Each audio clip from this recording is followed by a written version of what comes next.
Happy Sunday, everybody. Today we're looking at the Fox Valley models ES44AC.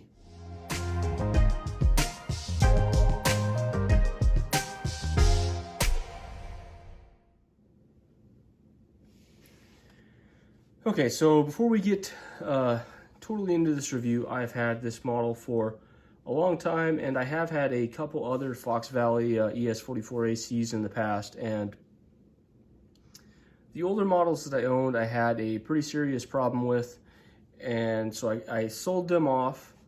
I kept this one because it's kind of a rarer paint job when it comes to finding one of these ES44ACs, and I ended up getting this one for a really good price back in the day, so I thought maybe I could turn it into a display model or possibly turn it into a dummy at some point, but some of the issues that I had with the originals I ended up figuring out, and I will get into that when we start talking about the electronics. But I really held off on this review because of the Scale Train's purchase of the Fox Valley model molds. Now, this could possibly be semi-game changing for these type of models, and as we're approaching some of the stuff starting to become available in the future, I thought it was time to go ahead and review this, as well as kind of back-to-back it with the operator class GEVOs that just came out. The reason for that is even with the purchase of the molds and the possible upgrading to the greebling you can do on this, I think this is still really more considered a operator class tier in the Scale Train's locomotive type lineup. So kind of sort of a one-to-one, apples to apples view when we're talking that tier 4 GEVO versus this GEVO. So we'll kind of get in close. We'll talk about some of these things and what I hope to see on the rebranding of these when they're released by Scale Trains. When I first started to get back into end scaling, kind of later in my life, I started researching, nice models that you could pick up, and everyone spoke really highly of the Fox Valley models, engines that you could purchase. And one thing that they had made that I was really in search of was a Montana Rail Link SD70 ACE. And those are incredibly difficult to come by, and I never had an opportunity to pick one up. However, from time to time, I started seeing these ES44ACs pop up in various different paint schemes, and they tended to be relatively high priced for used models.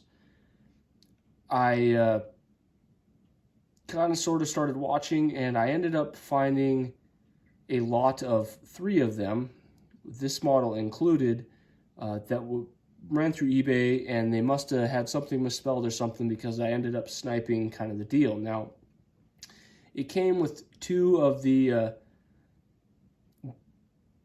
swoosh, the Heritage 3 schemes, and when I got them, I personally felt that the orange was just way too bright. It wasn't what I would call the actual BNSF orange, but this model had the Heritage 2 scheme, which you don't see a whole lot of these paint jobs out in the wild, as well as on any models I could find. So I thought it was pretty cool that I came across this. Now, the other 2 were in full functioning order. This one had some issues where it had some missing parts, and so it was added to part of the lot, and so I ended up getting it, if you figured everything out, for about $35. So personally, I don't have a problem keeping this thing around just to have as an example, as well as possibly turn it into something. And so I've cobbled some things together to get it put back together. It was missing one of the front handrails, as well as some of the MU hoses, and some of the greebling parts were missing, but we'll talk about that here in a second. The other 2 models were completely put together and had all of the extra components to add all the details on these. Now, if you're unfamiliar with Fox Valley models, they come in the configuration that you see in front of you. Painted handrails, steps, that's all pretty nice. The one thing that is added value to these, if you're capable of installing them, is they give you all of the metal handrails, the grab irons, that type of stuff to add around the engine. I personally don't have the capability to steadily drill the holes, apply the glue, and install all those parts without messing up the paint scheme that is on the engine. So no added value for me, and if anyone is wondering, if you see these detailed up, that all has to be done by the end user, or pay someone to do it for you. You can find some of these models being sold on eBay. They generally go for quite a bit more money than what you could originally buy them for with that stuff installed, and people will pay a premium because it is very difficult to get that stuff installed. Much like you would see the difference between the operator and the rivet counter class of Gevos, or Dash 9s for that matter, from scale trains. All of the molded in detail in the operators is present. All of that detail is removed and replaced with separately applied detail, the grab irons, on the rivet counter class. I expect that to possibly be a thing going forward with scale trains. I'm hoping that they will pre-apply all this stuff, and this will be kind of an in-between. So you would have your operator, your Fox Valley, and then your rivet counter. Not quite this level of detail that an operator would have, but still a little bit nicer, or excuse me, not quite the detail that a rivet counter would have, but better than an operator class. So let's dig in and look at this for what it is. Up front, we have snowplow, MU hoses, microtrains coupler pre-installed. The one thing I really disliked about all of these units that I got is when you look at the trucks, they're very plasticky. They don't have any separately applied paint, so they do not match the fuel tank behind it. And they would definitely need some serious weathering to pass muster. This is something that I'm also really hoping that Scale Trains fixes, because it is kind of a deal breaker on some of these engines. As we move along, though, we can zoom in here and you can see that all of the paint scheme is nice and crisp. There are some oddities here and there, but for the scale, it is pretty decent. All of the safety, tags and whatnot are not necessarily legible, but they are pretty small. Moving down the model, you can see the grill work up top is especially nice on these. Something that I noticed is even when I was still, relatively green to N scale stuff, some of the actual molding detail on this engine is above and beyond, and especially when we get back to the radiator stuff, you'll see what I'm talking about. Moving down the engine a little bit further here, we're going to just tip down. Factory painted fuel caps and stuff. That is something that I really like to see. Again, easy fix to do if you need to do it, but small stuff like that is easy enough to do at the factory, and it adds a lot of value to locomotives when you do all of the little greebly stuff for people. Here's an excellent example. This light catches it perfectly. You can kind of see that there's a very cheap plasticky look to those trucks, and it kind of ruins the illusion. But since we're all the way at the back of the locomotive here, let's zoom back out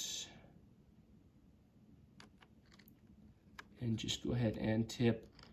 Look at the excellent grill work that the radiator, and up front where you see the two smaller fans, you can kind of tell they're down in there.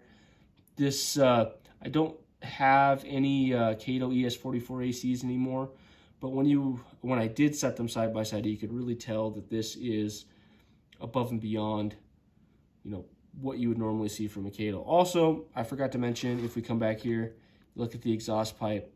Also has that very plasticky, cheap look to it. All of the door panels are nice and thick. They look realistic. The paint is properly applied. You don't have any light spots.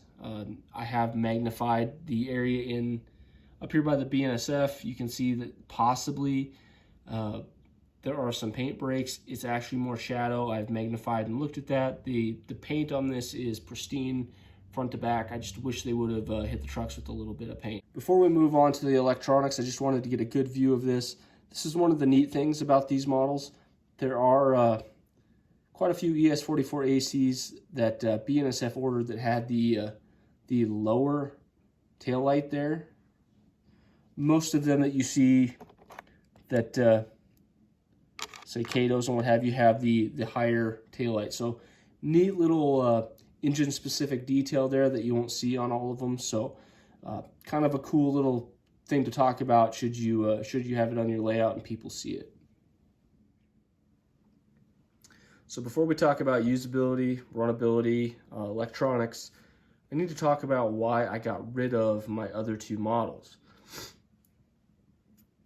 When I first got them, I mean to tell you, these things sounded absolutely terrible on the track. Some of the loudest units I have ever worked with, and I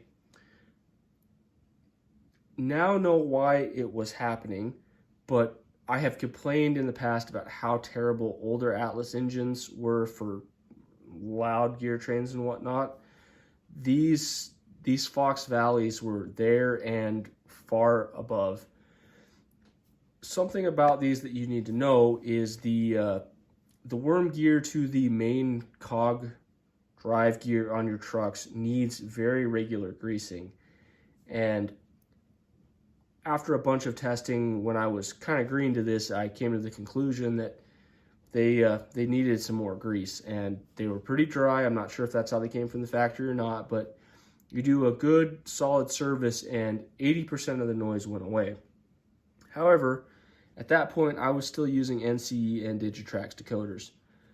The motor whine that you would get from these engines is just next level annoying. It is so loud and very shrill. I tried running them a little bit here and there, and I just had zero luck getting them to function properly, and this one was no different. I had, I believe, 2 of them with NCE and 1 with a Digitrax decoder. I ended up selling those 2 models with DCC installed, and I sold the decoder for this one some time ago, and just kind of set it aside to possibly try to sell DC later, or, like I said, turn it into a dummy engine. However, I had an opportunity to pick up some Arnold B27s or something of that nature. I forget at the moment, but they required the same type of decoder that these engines take, and we'll talk about that in a minute here. At this point in time, I had long since given up on NCE and Digitrax decoders, so I decided to pick up some ESU decoders. And the reason for that is TCS doesn't really make a decoder for these, and the ESU, although I've had excellent luck with most of them, I've had a couple problems here or there, they were substantially cheaper than any other option out there, which was an oddity to me, and they have back EMF, so I thought, why not? And curiosity just happened to strike me, so I installed it in this unit, and I was very pleasantly surprised in the change that happened. Like I said, motor noise was just absolutely annoying. Such a high-pitched whine, didn't matter where it was on your layout. It was just ear-wrenching, for lack of a better word. And I put the ESU decoder in this, and suddenly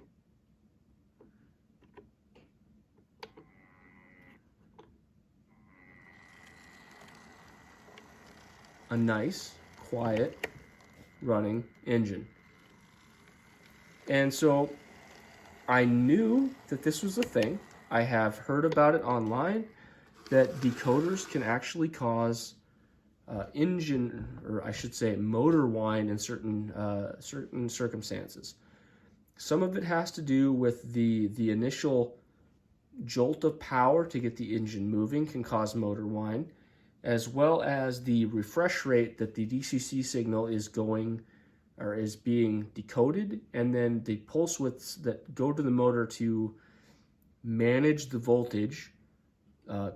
The frequency at which that happens can actually be audible and you can hear it, and I'm relatively certain that is what is happening on those old models with those different decoders.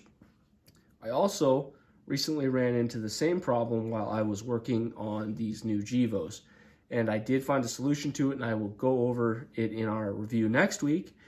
But can't believe the actual, I've never heard that, I've never physically heard that problem before. And the night and day difference. I wish I had that old decoder so I could show you. You could put this model on DC and it ran just as quiet and smooth, and I never understood why. As soon as I put that DCC decoder in it, it just sounded terrible. Once the gear train was nice and lubed up on this thing, it really worked good. And that motor noise from the decoder took all that away, and now I'm really happy with the way this engine runs. So I'm actually going to pull the top off here. We're going to look at the frame of this because it's a little different than some of the other models you may have seen. And then we're going to talk about usability, runability, all that stuff now that we've kind of went over the decoder situation. So at first glance, this looks very much like a typical Kato frame, and it is very similar to one. In matter of fact, I would think that in certain circumstances, you could probably make a Kato decoder work. However, this unit has a DC light board installed that will function as long as the dummy plug in the back here is installed, and we'll talk about that when we get back here. But just go ahead and tip this, and you'll see there's the light board installed there. And one thing I will say that I'm not terribly happy about is if I get a chance, I think I'm going to try to swap the LEDs out of this particular unit. You can see that they're running a little bit orange. Not my flavor of headlight. I would much prefer a wider light, so I might go ahead and change that. But at the back here, you will see underneath the board, there is a decoder installed. If I had to guess, the frame for this is going to be probably the same one that you will see in the operator Gevo behind you. They probably just convert it and use it for this particular engine. Now, if they were to use this particular frame, the light board probably just needs to be switched out with the same light board they use in that Gevo behind us.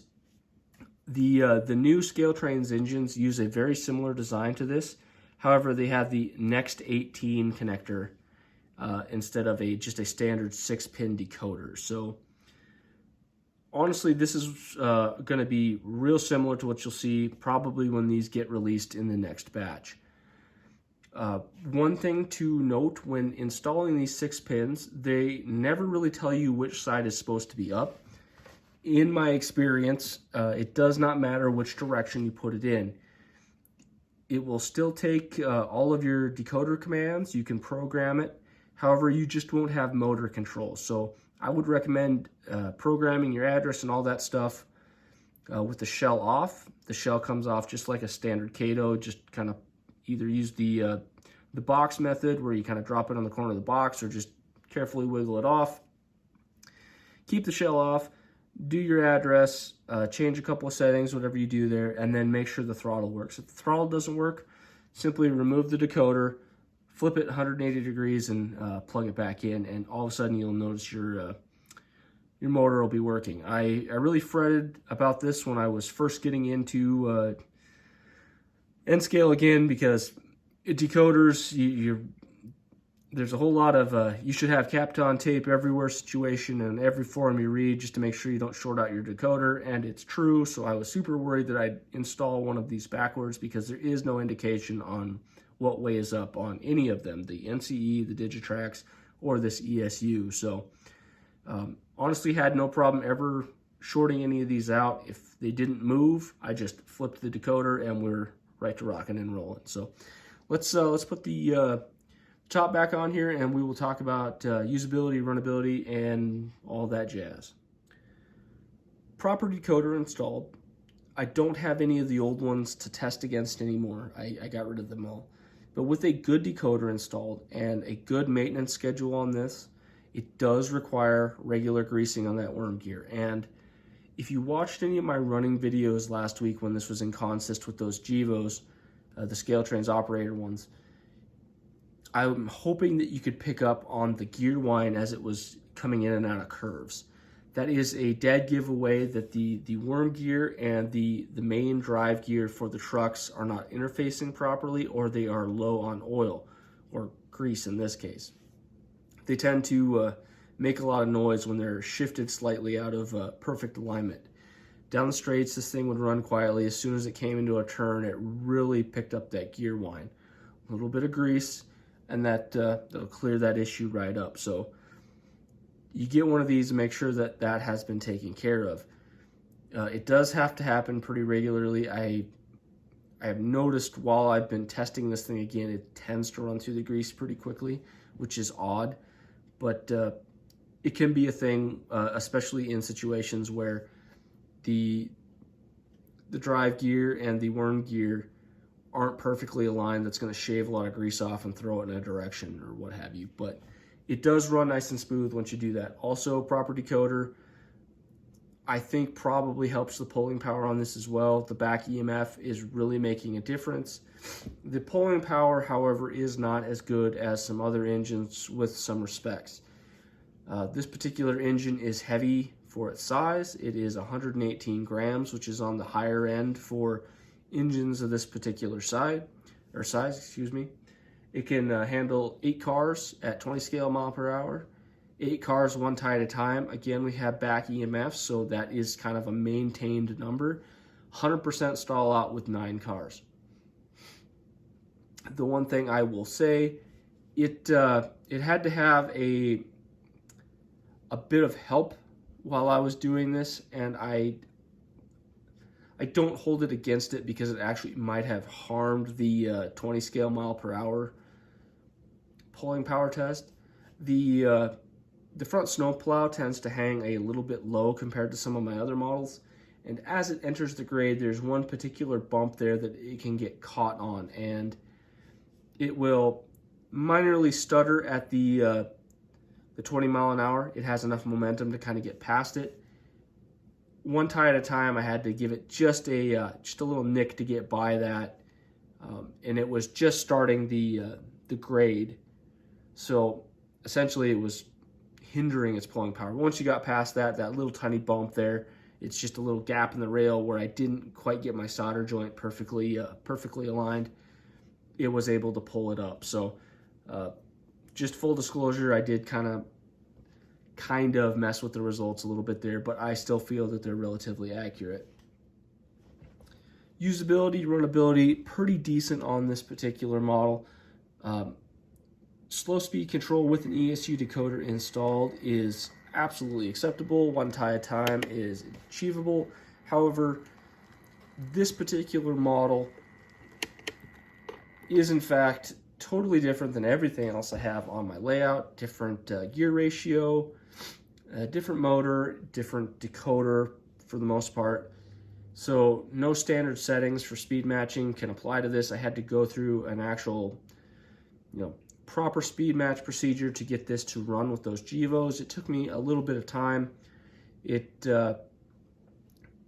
just kind of part of the game when you have a totally different engine. So if you have problems speed matching, go check out my video. It's can be a lengthy procedure, especially with something that is totally out of the norm, but absolutely, once it's in speed match, it holds it and will run great with any model. One thing about it, it doesn't have to be 100% perfect.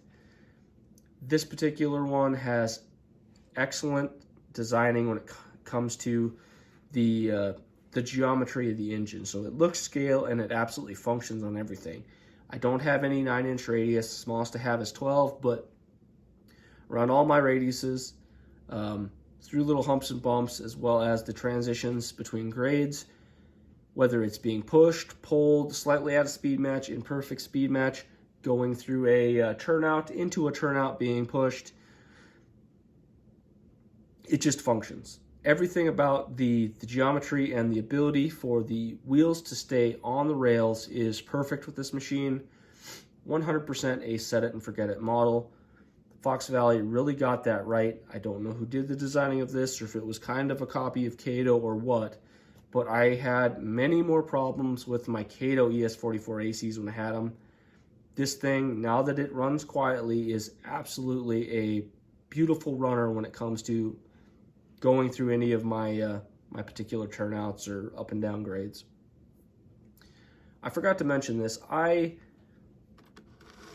had some Kato ES44ACs. Absolutely looked as nice as this thing, not as good in some of the details, but I always found that the rear coupler was always just a little too high on any of the microtrains conversions that I did on those engines, and unless I was running them back to back in contests together, they just would constantly decouple from everything I had. This particular unit is at perfect height and really connects and stays connected to everything, whether it's another engine or another piece of rolling stock. Like I said, the engineering is on point with this. They really got it right. I'm particularly interested in seeing the new Scale Trains versions of these engines, maintaining the Fox Valley logo on them. And like I said, I think they're kind of be an in-between between the operator and the rivet counter. This is going to be kind of a cool place to be. The DC versions are going to be relatively affordably priced, and the sound installed versions, because you know they're going to put a sound system in it, I think are going to be absolutely awesome. You get a lock sound in one of these, and the excellent sound profile and the good speed control of that lock sound decoder, and it's going to be a really awesome engine. And frankly, as a BNSF modeler, I just don't have enough of these Gevos in my fleet. I love the Tier 4 Gevos. They really look cool, but the fact of the matter is they're just not as common as these particular units. I would love to see more of them in the H2 scheme, as well as some properly colored H3 schemes, and I hope Scale Trains uses the orange that they use on those models, and I think they probably will. And I really need to fill out my roster because honestly 80% of the engines that you see roll through on my local railroad here, you got a Dash 9 or an AC4400 and 2 Gevos. It's just the way it is. You don't very often see an Ace or a Tier 4 Gevo run through here. I mean, you see them, but not near the density like you see the others. So I've got some really great Dash 9s in the Scale Trains, BNSF liveries. I really need some good Gevos to run alongside them because, frankly, I'm a little too flush with the Aces, although they are my favorite engine. But this is certainly a nice addition to anybody's railroad. Some of the unit-specific detail is great, like the lower rear headlights. And frankly, once you properly get these put together, have a good decoder in them, they're one of the nicest engines you can have. They're super smooth, they're really quiet, they have decent pulling power, not the best, but I was honestly really upset with the recommendation of Fox Valley when I kind of first got into end scaling again, and honestly it was probably because I was not properly servicing them and I did not know about decoders causing motor noise, which just seems crazy to anyone who's never ran into it before, but it's absolutely a thing. So anyway, thanks for stopping by, everybody. I appreciate it. Good to get this review out of the way. I've been hanging on to this engine for a while, and back there in the corner you can see one of the operator Gevos. I've got a whole bunch to say about those come next week. I have been doing something I shouldn't do, and I just leave my railroad running when I go to work. They've been really good about maintaining and staying on the tracks. I haven't had any major derailments while letting these run while I'm not home, but got some decoder things to talk about when we get to those next week. So thanks for stopping by, everybody. Have a good rest of your weekend, and I'll see you later.